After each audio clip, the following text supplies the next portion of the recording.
ouvir a tua voz e queremos, meu Pai, precisamos ouvir a tua palavra. Fale ao coração do teu povo, dos teus filhos, em nome de Jesus.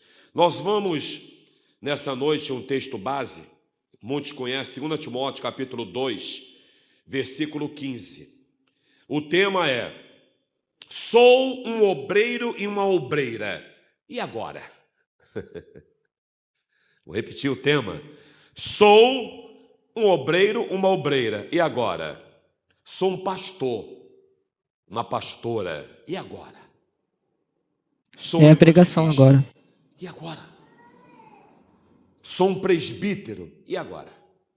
Sou um diácono, uma diaconisa. E agora? Sou um auxiliar de trabalho, uma obreira. E agora? Nós vamos meditar. Alguém coloca aí no telão, por favor, 2 Timóteo 2,15, por favor. E nós vamos meditar aquilo que o apóstolo Paulo deixou escrito para algumas igrejas.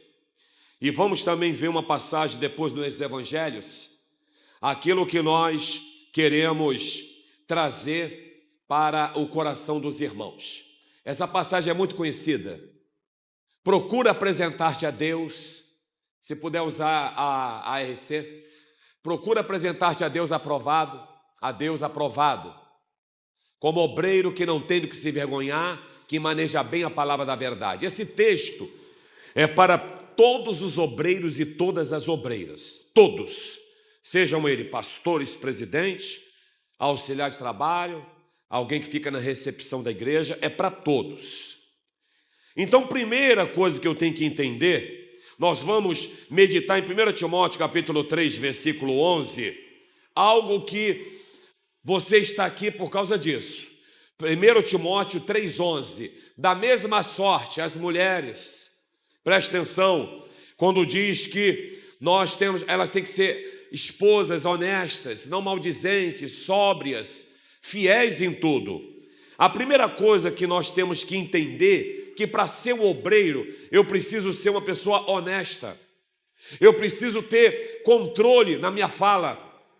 Eu preciso ser uma pessoa séria. Eu preciso ser uma pessoa fiel. Aí diz, em tudo. Não é só no meu trabalho. Não é só na escola, na faculdade, na igreja. É em todos os lugares. Por onde eu vou andar, por onde eu vou pisar, eu tenho que entender que eu desejei ser um obreiro, eu desejei ser uma obreira, eu desejei esse caminho, então eu preciso ser fiel ao Deus que me escolheu, eu preciso ser fiel à chamada que Deus deu na minha vida, não importa o momento que eu esteja passando. Não importa a luta, não importa a batalha, não importa a dificuldade, não importa os problemas, não importa a tempestade, não importa o deserto, não importa se eu estou doente, se estão me apedrejando, não importa se estão falando mal de mim, não importa se me traíram, se me deixaram na estrada, não importa, eu tenho uma chamada e eu vou dar conta dessa chamada. E quem vai dar conta dessa chamada é só você e mais ninguém. Ela é individual. O pastor da igreja, ele vai dar conta de todos, mas vocês, cada um dará conta de si mesmo. Vamos lembrar o que Adão tentou fazer para justificar o seu erro. Ele diz assim, a mulher que tu me deste. Deus nem conversou com ele sobre esse assunto. Deus nem trocou conversa com ele, não fez trocadilho com isso. Pelo contrário, Deus disse assim, por ter dado ouvidos à sua mulher. Então significa, cada obreiro, cada obreira tem a responsabilidade de ter os seus ouvidos ungidos para ouvir a voz de Deus. Para saber quando é o Satanás, quando é a carne falando com você, quando é o próprio eu e quando é o Espírito Santo que fala com a sua vida. Sabe por quê? Em Efésios capítulo 4, versículo 11, A Bíblia fala que o apóstolo Paulo escreve, Efésios 4:11, ele diz assim para nós: e ele mesmo, Deus, deu, fala, Deus deu. Quem foi que deu esses 43 obreiros nessa noite? Quem foi que deu esses 43 obreiros e obreiras nessa noite? É Deus que escolhe. É Deus que levanta. É Deus que sabe quem é quem. Por exemplo, eu, quando era jovem, eu sou nascido e criado na igreja. Eu liderei um grupo de jovens, fui vice-presidente, depois fui líder de jovens numa congregação, não era nem matriz. Tinham 40 jovens ali quando eu passei a presidência da mocidade. E eu falo até hoje, eu não tenho culpa se daqueles 40, Deus escolheu o pastor Josias para ser o pastor presidente. É Deus que escolhe. Sente a presença dele porque ele te escolheu. Quantos amigos você tem? Quantas pessoas cresceram com você? Quantas amigas, quantos familiares seus, quantos parentes, quantos colegas, quantos amigos da escola, da faculdade, quantas reuniões de família? E Deus olhou para você e te escolheu. Quando Deus olhou para a família ali de Jessé, ele viu Davi para ser rei. Quando Deus olhou para Pavuna, ele viu você lá. Quando Deus olhou para Manguariba, ele viu você lá. Quando ele olhou para Pôr do Sol, ele viu você lá. Quando ele olhou para São Paulo, ele viu que você estava lá. Quando ele olhou para Agostinho Porto, ele viu que você estava lá. E eu quero dizer, neste exato momento, Deus está olhando para você. Deus, ele olha para a tua vida. Ele te levantou, ele te escolheu, ele te levantou. Ele olhou para Barra e viu você. Ele olhou para Bom Sucesso e viu você. Eu vejo, os olhos de Deus estão nesse lugar. A presença dele está nesse lugar. O Deus que te escolheu te toca. O Deus que te escolheu não errou tua cabeça. E ele diz, eu te escolhi. Quantos podem levantar a mão e glorificar o nome do Senhor? Oh, aleluia. Ele me escolheu. Me escolheu para ser, a nossa igreja não tem apóstolo. Nós temos pastores e evangelistas. Ele escolheu vocês. Quanto tempo demorou, você acha? Deus escolhe na hora certa. É uma promessa que está se cumprindo. Tudo bem. Hoje está se cumprindo a promessa. E Deus teve que falar com alguém para a promessa se cumprir. Não é você que bota a mão na tua cabeça. Não é você que vai para o monte e se consagra. Não é você que qualquer estranho vai lá e fala, vem cá, nem te conhece. E você nem conhece aquela pessoa, não sabe nem que mão é aquela. Tem que ser pessoas que escutam a voz de Deus. E na Assembleia de Deus da Adifã, na sua infinita graça, esse altar tem escutado a voz de Deus. E se você está aqui e disse sim, é porque você também escutou a voz de Deus. Mas a Bíblia diz que para que ele fez isso? Versículo 12. Ele levantou homens, ele levantou mulheres. Para quê? Olhe bem essa passagem, ele diz, querendo, é o querer de Deus. Não é mais o meu querer. Você quando fala esse-me aqui para ser um obreiro, agora é o querer de Deus. Olha bem o que foi lido, nós vamos ainda falar sobre essa passagem de 2 Timóteo 2,15. É o querer de Deus. É tomar a cruz agora e seguir. É agora prestar mais obediência. É agora entender que é um caminho sem volta. É agora entender, que nós vamos ler também essa passagem, que é a quem muito for dado, muito será cobrado. É agora entender que o inimigo está mais furioso, mas a unção aumenta mais na tua vida. O inimigo fica mais furioso, mas o poder de Deus aumenta mais na tua vida. O inimigo fica furioso, mas a glória de Deus está sobre a tua vida. E eu sinto a glória dele neste altar, eu sinto a glória dele nesse templo, eu sinto a glória dele na tua vida. Nós não estamos levantando aqui pessoas escaladas convocadas para a Copa do Mundo, para as Olimpíadas. Nós estamos levantando aqui obreiros, obreiras, homens e mulheres rumo ao céu, ganhadores de almas, que vão colocar o inferno em desespero. Então levanta a mão, sinta de Deus a tua convocação, adore a ele e diga, obrigado Senhor, confia em mim, eu vou levar essa bandeira. Agora, querendo o aperfeiçoamento, por que o pastor levantou tanto obreiro? Para melhorar mais a obra. melhorar mais a igreja, melhorar mais aquela congregação, melhorar mais a portaria, a recepção, melhorar o departamento, o grupo, a equipe, abrir outra filial, para poder vir a gente para o campo missionário, para poder trabalhar mais pessoas com as nossas crianças, adolescentes, jovens, mulheres, homens, na escola bíblica dominical, para poder trabalhar melhor na limpeza do templo, no cuidado dos carros da igreja, para poder cuidar melhor, aperfeiçoar melhor a administração da obra, porque todos nós estamos aqui de passagem. Quantos pastores, nossos amigos, já se foram? Quantos presbíteros, mulheres de Deus já se foram? E eles deixaram suas histórias. Eles deixaram seu legado. E nós estamos aqui segurando a bandeira. Nós estamos aqui correndo, segurando um bastão. Conhece a corrida do bastão? A sua parte são 100 metros. E você está correndo. E está todo mundo gritando, vai! Vai! E tem alguém lá na frente, é um diácono que está esperando, é um auxiliar de trabalho, é um presbítero que está esperando, é um evangelista, é um pastor, é uma mulher de Deus, e você chega na sua parte, você passa para a mão dele, ele pega e sai em disparada. Ele corre até alcançar o objetivo da vitória. E qual é o objetivo da vitória de levantar obreiros? É de nós levarmos o máximo pessoas para o céu, serem salvas e libertas.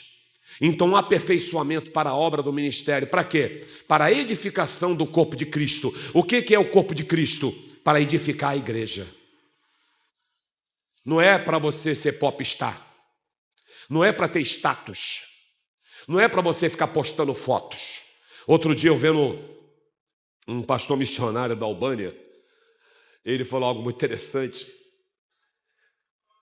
Eu estava lá no altar nesse dia.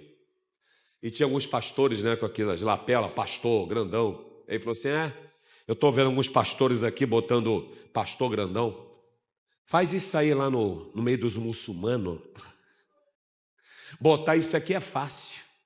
A lapela desse tamanho assim, ó. Missionário, pastor, evangelista. Vai! Aí eu fiquei querendo rir, porque realmente aqui é fácil. Aqui eu consigo postar, fazer foto, botar nos status. Mas existem países que você não pode falar nem que é crente. Ainda mais se falar que é um missionário, se é um pastor, se é uma mulher de Deus. Você não pode falar nada disso. Então, quando nós levantamos homens e mulheres aqui, não é para ser popstar, é Jesus que tem que brilhar na sua vida. É Ele que tem que se glorificar através da sua vida. É Ele que tem que se exaltar através da sua vida. Agora, olha o que diz o versículo 13. Só pode fazer isso quem? Até que todos nós cheguemos à unidade da fé, do conhecimento do Filho de Deus, do homem perfeito à medida da estatura completa de Cristo. Então, Ele levanta homens, mulheres, pessoas, para quê? Para dar mais unidade. Para dar mais união entre nós. Porque eu tenho conhecimento de Cristo. Porque eu sei que o homem perfeito à medida da estatura. Então, cada obreiro aqui vai ser um exemplo. Cada obreiro aqui vai influenciar, não vai ser influenciado nem influenciada. Cada homem de Deus vai demonstrar que veio. Cada homem, mulher de Deus, vai falar, estou segurando aqui a corda, estou segurando o bastão. Quantas pessoas eu já separei nessa vida e alguns já foram embora?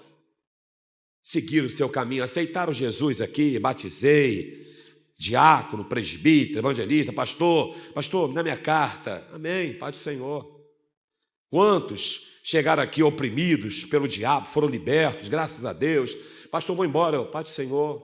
Eu não sei desses 43, quem vai ficar aqui até o fim, eu não sei, Deus o sabe, mas todos vocês estão sendo chamados para manter a unidade da Adfam, para fortalecer mais a Adfam, para aumentar mais a força dessa igreja para ganhar almas, não para falar, nossa igreja está mais cheia do que a outra, não existe competição no reino de Deus, porque senão, Jetro não falava, levante capitão para 10, para 100 e para 1000, então não adianta, tem igreja que vai ser só 10 pessoas e pronto, acabou. Tem a outra que só vai ser 100 mesmo, não vai passar daquilo ali. Mas tem as outras que vão ser os megatemplos. E não adianta você querer ser um megatemplo, porque você só vai ser de 10. É Deus que faz isso, é Deus que escolhe.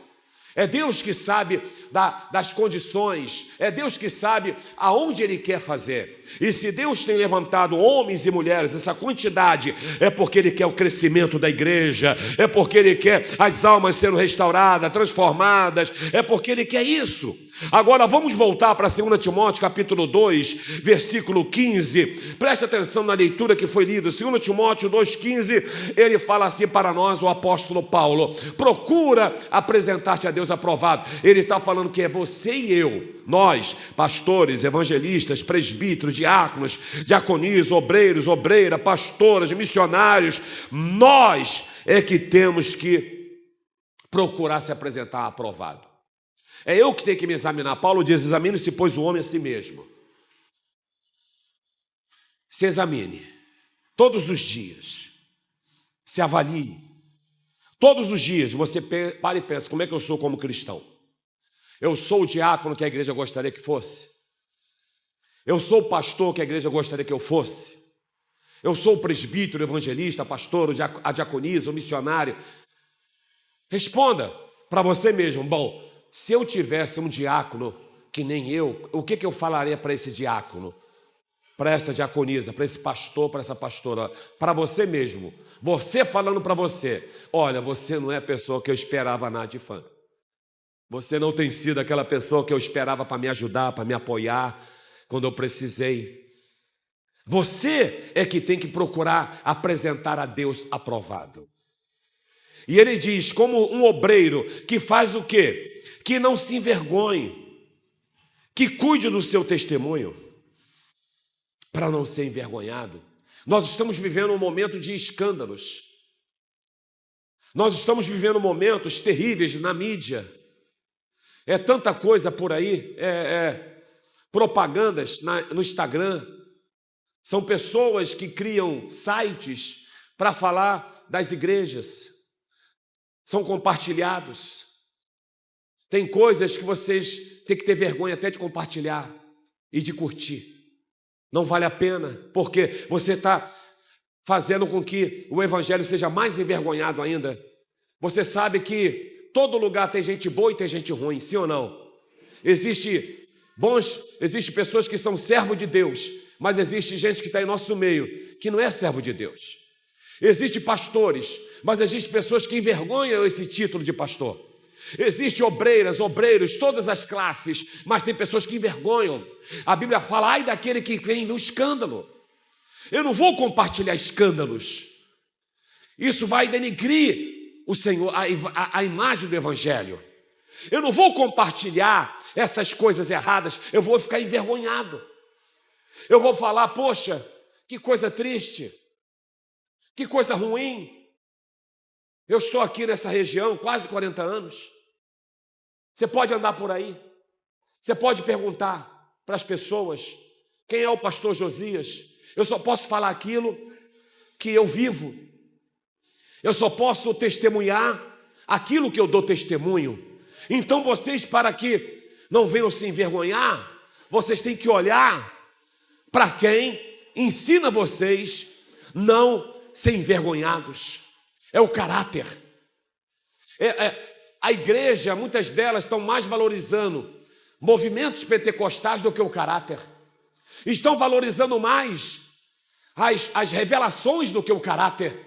Estão valorizando mais os dons do que o caráter. E eu tenho visto isso para perturbar o inferno, para as portas do inferno não prevalecer contra a igreja, para que um dia, quando eu descer desse altar, eu possa falar como o apóstolo Paulo: combati o bom combate, terminei a carreira, guardei a fé. Toma, assume. E eu segui para o caminho da eternidade. Então a igreja, ela tem que lembrar que maneja bem, não tem que se envergonhar. E o que mais que vocês precisam ser? Manejar bem. O que é manejar bem a palavra da verdade? É ler, é praticar, é viver. Menos tempo nas redes sociais e mais tempo na Bíblia. Quando Josué assume o lugar de Moisés, ele ficou com muito medo. Ele ficou temeroso. Ele falou: e agora? Eu vou assumir o lugar de Moisés. Para e pensa. Ele ficou com Moisés a vida toda. Ele viu Moisés abrir mar vermelho. Ele viu Moisés tirar água da rocha. Ele viu Moisés encarar Faraó. Ele viu Moisés subir no monte. O povo não viu não, porque ele ficava na metade do monte Josué. Ele viu Moisés falando com Deus e a terra tremendo, pegando fogo lá em cima. Ele foi o primeiro a ver o rosto de Moisés igual um farol de LED, hoje é LED, né? Antigamente era farol de milha, igual uma luz de LED, assim, pá! Ele foi o primeiro a ver. Ele viu Moisés fazer coisas, de falar assim, se eu sou homem de Deus, abre a boca agora na terra aqui, engole esses homens vivos. Ele viu Moisés falar, faz uma serpente de bronze, quem olhar para ela está curado. Ele viu Deus falar para Moisés, para Arão e Miriam, ei, quando eu tenho um profeta, eu falo com ele com sonhos e visões. Mas com Moisés não. Moisés eu não falo nem com sonhos nem com visões. Eu falo com ele olho a olho, boca a boca. Ele é meu amigo. Aí Josué se fala, rapaz, como é que eu vou assumir o lugar desse camarada? Ele sente um peso. Ele fica parado. Aí Deus fala para Moisés, Moisés não para Josué, Josué, não temas. Josué olha, semana eu estou com medo. Aí Deus fala uma coisa que levantou Josué. Assim como eu fui com Moisés, eu serei contigo também. Você conhece um pastor, uma mulher de Deus, um homem de Deus? Assim, Deus é com eles, Deus vai ser com vocês também. Deus usa esses homens, essas mulheres, Deus quer usar vocês também. Vocês veem a autoridade na vida deles, Deus também vai dar autoridade para vocês, pisar em serpentes, escorpiões, de fazer o poder do inimigo, nada acontecer com vocês. Vocês vão expulsar os demônios, porque quando Jesus chama os discípulos 70, ele diz para eles, olha, expulsa os demônios, ressuscita os mortos, prega o evangelho, eles voltam e falam, Senhor, os demônios saíram, as pessoas, que maravilha. Jesus diz, então tá bom, não se alegre porque os demônios saíram, alegrai-vos porque o vosso nome está escrito no livro da vida, aleluia! Então vale a pena andar com o homem de Deus. Josué se converte tanto, que no final da vida dele, ele vê que o povo queria desviar. Ele fala assim, olha, se vocês querem servir esses deuses, o problema é de vocês. Mas eu e minha casa serviremos ao Senhor. Ele sabia com o que ele tinha aprendido, ele sabia quem era o mentor dele, ele sabia quem era o líder dele, ele sabia quem era o pastor dele. Talvez você está aí afastado, desviado, já foi pastor, obreiro, porque alguém fez isso ou aquilo, mas esse alguém é um no meio de um mundo de 7 bilhões de pessoas, e você só viu um. Que tristeza para a sua vida. No meio de 7 bilhões de habitantes que nós somos hoje, tu viu um que te entristeceu, um que te magoou, um que falou isso para você, e Jesus falou o que para você? Sabe o que ele falou? Eu te escolhi. Eu te chamei, eu botei a minha unção sobre a tua vida, eu te levantei para ser uma voz profética nessa terra, eu te libertei para você ganhar almas para o meu reino, curar pessoas doentes, eu te levantei para ser usado nos dons espirituais, eu te levantei para fazer obra, para abrir trabalhos, para liderar, para fazer, e o que você tem feito? Deus fala para Josué, levanta rapaz, seja homem, eu estou com você, não aparta da tua boca o livro dessa lei, antes medita nele de dia e de noite, aleluia. Eu quero dizer nessa noite, o Senhor, Ele está contigo, Ele te levanta, Ele vai te usar nessa terra, não tenha medo da tua chamada, não tenha receio da sua chamada, Deus não errou quando te escolheu, talvez alguém falou alguma coisa, mas quem sabe do teu coração é Deus. Vocês acham que foi unanimidade Davi? É diferente de tudo e de todos. Vocês acham que Saulo foi... Saulo aceitou Jesus. Foi um medo terrível daquele camarada. E Deus o libertou. Agora vejam bem. Quando eu leio e pratico, eu tenho que entender agora Lucas capítulo 12, versículo 47. Evangelho de Lucas, capítulo 12, versículo 47, ele diz assim para nós meditarmos nessa noite. Lucas Isso, 12:47. E o servo que soube a vontade do seu senhor. Você sabe qual é a vontade de Deus, né? Que você está desviado, né? Você sabe que Deus quer você aqui, né? Você sabe que Deus quer que você pegue esse microfone de volta, né? Para cantar, pregar, fazer a obra. Você sabe que Deus quer, você sabe, né? Mulheres que estão aí afastadas aí, desviados aí, perdidos. Você sabe quem você é. Você sabe o que é altar, você sabe o que é isso aqui, isso aqui, isso aqui. Você sabe esse ambiente. Você sabe quantas almas já pereceram porque você não está mais sendo usado por Ele. Você sabe que é o Espírito Santo. Você já foi batizado com o Espírito Santo, com fogo. Tu já falou em língua estranha, tu já teve visão, tu já viu o anjo. Tu já foi usado com poder, com autoridade, foi batizado nas águas. Você já abraçou muita gente, já orou muita gente, já expulsou muito demônio. E agora? O servo que soube a vontade do seu Senhor e não se aprontou, nem fez conforme a sua vontade. Cuidado, você que está afastado. Será castigado com muitos açoites. Sabe o que é castigado com muitos açoites?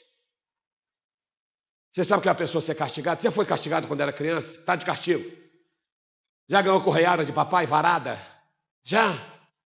Então, só que ali ele fala que com muitos açoites. Isto é, se ganhava 10 varadas, vai ganhar 20. Se ganhava 10 chineladas, vai ganhar 20. Se ganhava um cascudo, vai ganhar 10. Se ganhava um beliscão, vai ganhar 5. E assim são os muitos açoites. Então você é um servo de Deus.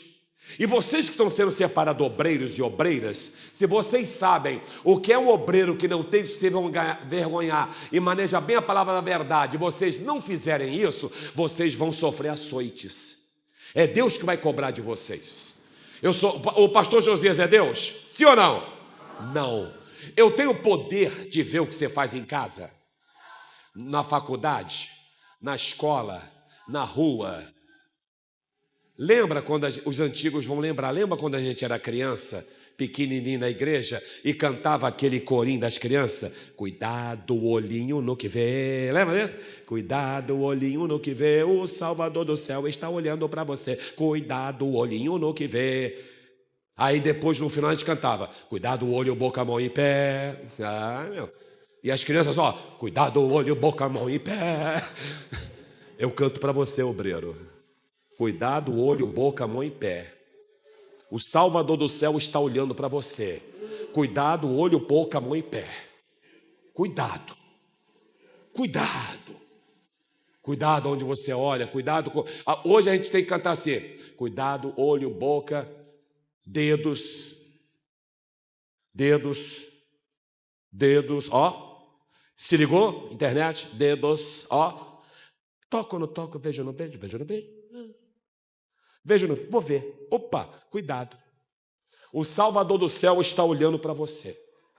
Então você tem que ter cuidado, porque quando eu leio essa passagem, muitos açoites, olha o que diz o versículo 48. No 48 ele fala assim para nós: mas, não é mais, é mas, o que não soube e fez coisas dignas de açoites. Poucos açoites será castigado, arrependimento, mas vai passar na prova. Sabe por quê? Por quê, pastor? A quem muito for dado. Agora eu sou pastor. Ai. Fala ai. Sou pastora. Tá fraco esse ai. Ai. Lembra do profeta Isaías? Ai de fulano. Ai de ciclano. Era só assim ele, profeta. Ai! Tadinho desse menino. Quando ele viu o serafim voando, quando ele viu o negócio apertando para o lado dele, quando ele viu o fogo descendo na direção dele: ai de mim que eu vou perecer, que eu sou um homem de lábios impuros e habito no meio de um povo de impuros lábios. Ai! Parece festa de ganhar medalha, será muito cobrado.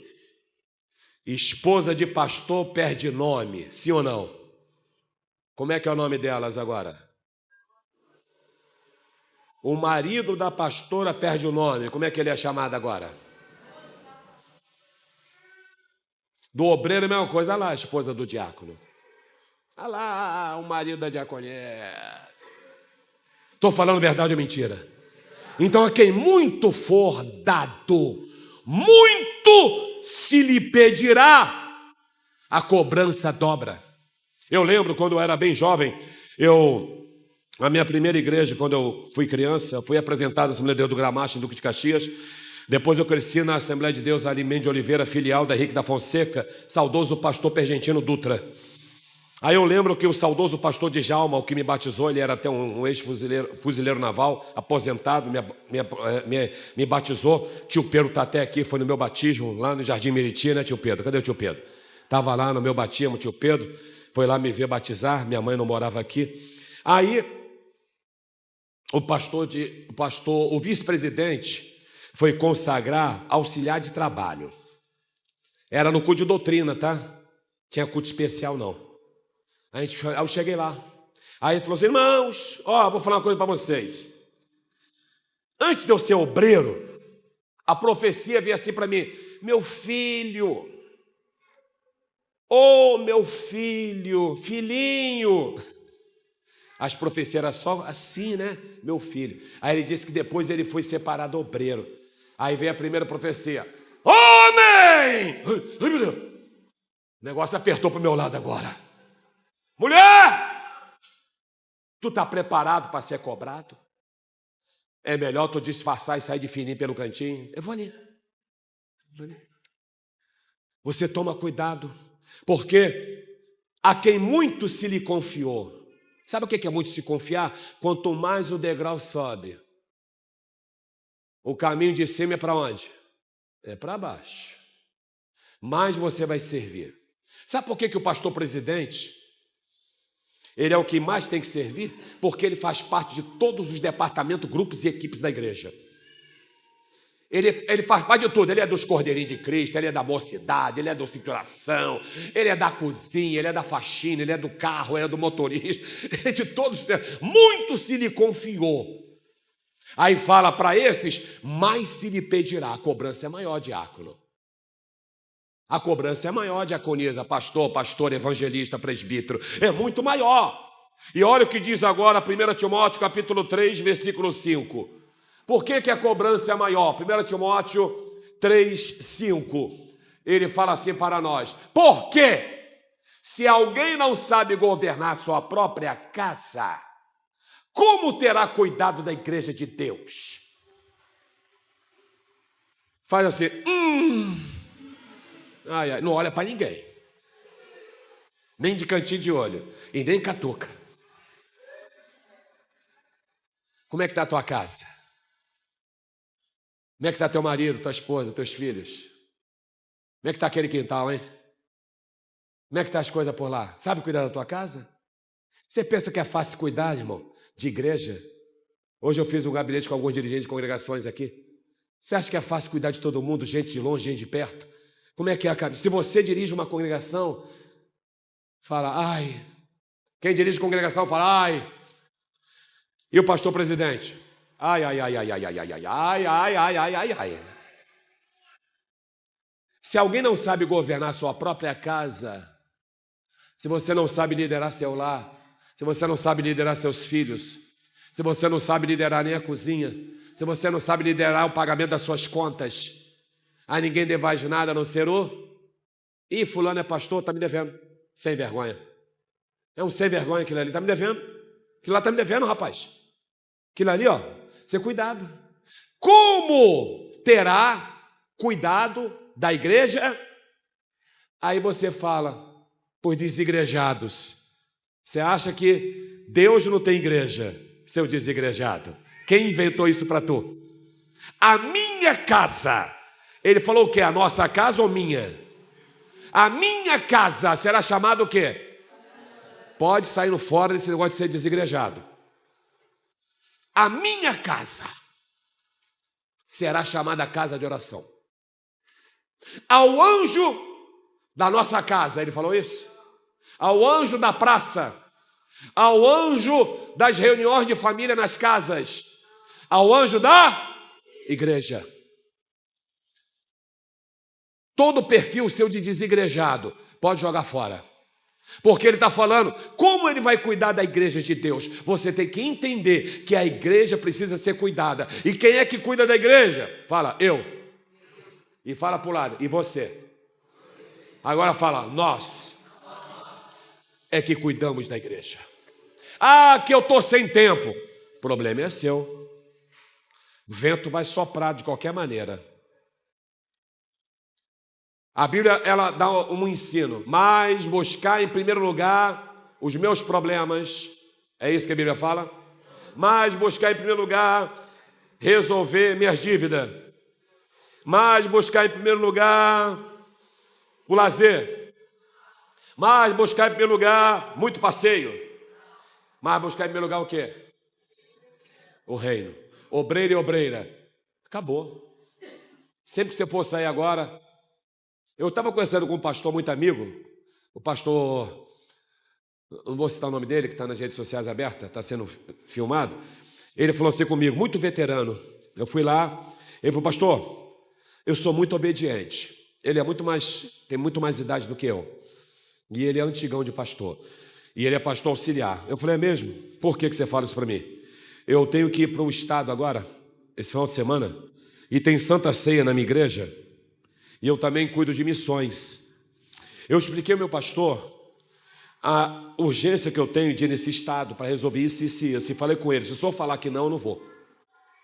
Porque eu sei que tem Santa Ceia e que eu sou secretário de missões e que eu tenho que estar aqui. Eu preciso ir lá, mas eu só posso ir lá se for debaixo da sua bênção. Se o senhor me abençoar, eu vou. Ainda existem homens que sabem das suas responsabilidades e de como cuidar da igreja de Deus, e como colocar o reino em primeiro lugar. Ele é livre para tomar decisões na vida dele? Sim ou não? Sim. Ele pode fazer o que ele desejar? Sim ou não? Mas não deve, porque pesa sobre ele o cuidado da igreja de Deus. Eu vou apertar aqui um pouco, posso? Sim ou não? Seu pastor sabe que você veio aqui hoje? Fala, faz, Eu tenho que falar, sim ou não? Tenho. Então você tem que entender o que é cuidar da igreja de Deus. E Deus tem chamado homens e mulheres para um grande desafio. Esse desafio que nós temos hoje, de levantar uma nova geração de homens, jovens, vocês vão ver muitos jovens aqui, para eles é o futuro da igreja. São os homens e mulheres que vão fazer a diferença. Então eu finalizo nessa noite, deixando para vocês o versículo 6. O versículo 6 diz, não pode ser novo convertido, gente nova, para que não fique soberbo, porque você pode levantar novo convertido e ficar soberbo, e cair na condenação de quem? Qual é a condenação do diabo? A soberba, achar que pode ser melhor do que todo mundo. Ah, eu sou homem de Deus igual você. Se você bota a mão na cabeça, eu boto também. Ainda ontem eu ouvi alguém falar assim, ah, que pastor nada, eu também posso fazer. Aí eu pensei comigo, cuidado. Versículo 7, aí diz assim, e é necessário também que tenha testemunho da minha esposa, do meu marido, do meu pai. Tem testemunho de quem? Como que você é conhecido onde você mora? Como que você é conhecido no seu trabalho? Eu até falo para os irmãos que eu perdi meu nome. Eu não tenho mais nome. Eu vou para a academia, pastor. Lá na rua, alguém sabe onde mora o pastor? Eu acho que se falar Josias, o pessoal não sabe. Aonde eu vou? Tem mais pastores. É tanto que quando fala pastor, eu olho. Mas tem até os pastores, eu olho. Aí eu falo, nossa, tem uns pastores aqui. Então eu tenho que dar um bom testemunho para com os de fora. Por quê? Para eu não cair na afronta e de novo no laço do diabo. Soberba e mau testemunho são laços do diabo. Vamos repetir? Soberba e mau testemunho são laços do diabo. Cuidado, você que vai ser obreiro. E você que está desviado, eu vou encerrar falando para você. Ou você toma uma posição aqui hoje. É culto de obreiro isso aqui. A gente está consagrando obreiro e obreira. Talvez tem pastor desviado aqui. evangelista, presbítero, pastora, missionário, desviado, missionária, diácono, diaconisa, auxiliar de trabalho, obreira, líderes, tudo desviados. Pessoas que um dia foram batizadas nas águas estão afastados, magoados, ressentidos por tantas coisas. Eu não sei quem é você, mas Deus sabe por que eu estou falando isso. Você está vivo? Diga graças a Deus. Então você tem uma chance. Vamos ficar de pé, por favor. Você tem uma chance agora de recomeçar. Você tem uma chance agora